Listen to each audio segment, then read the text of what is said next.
Okay, we're at North Atlanta High School, and we're at an event for the small learning community. The Academy is Global Broadcasting and Journalism, and we're with the Academy leader, Laura Braswell.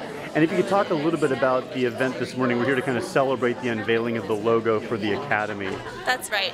North Atlanta has had 3 small learning communities for the past few years, and we're adding a 4th because our enrollment is growing. So to keep the small learning community small, we needed to add a 4th to help our burgeoning student population.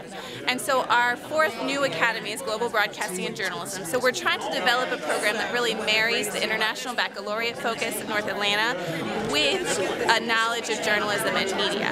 And so because we have our inaugural class of 9th graders this year, we're the smallest academy in the school, and we really began the year without too much of a defined identity. So the students this year are part of a new program, but the benefit to them is that they get to really create a lot of what the academy is. So a group of students has been meeting for the past couple of months. They learned about logos, they learned about marketing, they learned about how important branding can be, and they've gone through a design process of creating a logo for our SLC. And so that's what we're revealing today. So we just want to take a minute to kind of showcase our program, talk about where we're going, and then really show off that the work that our students have done in creating our new logo. For the uninitiated, if you could talk a little bit about the smaller learning atmospheres that we're creating for Atlanta Public Schools, but specifically how you see small learning communities helping drive student achievement in North Atlanta High School. Small learning communities are really designed to take a large high school experience and make it feel much smaller and more intimate and more personalized. And so when I said that our small learning communities were getting too big, we needed to add a 4th, because the ideal size for a small learning community is about 300 or 400 students. And that really allows consistent relationships to develop between students and teachers, between teachers and students over years, because you may have the same teacher for multiple years, so it really allows those deep relationships to develop.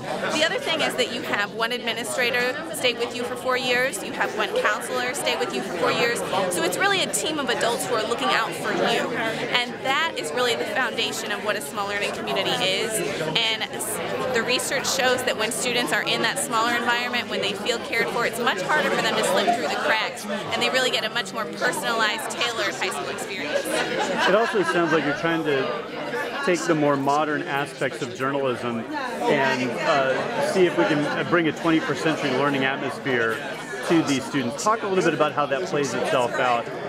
In what ways are you trying to teach a modern style of journalism to these students? Well, I think we're doing a lot of hands-on learning with cameras and broadcast and using video clips and really letting students play with those kinds of concepts. But we're also wanting to bolster their ability to communicate in written form and orally, because those are such important skills no matter what career. So we're not training future journalists. All of our students may go into something else. They may like journalism, but no matter what field they go into, those foundational skills are really going to help them. Thank you so much for taking the time, and good luck with this new academy. Thank you.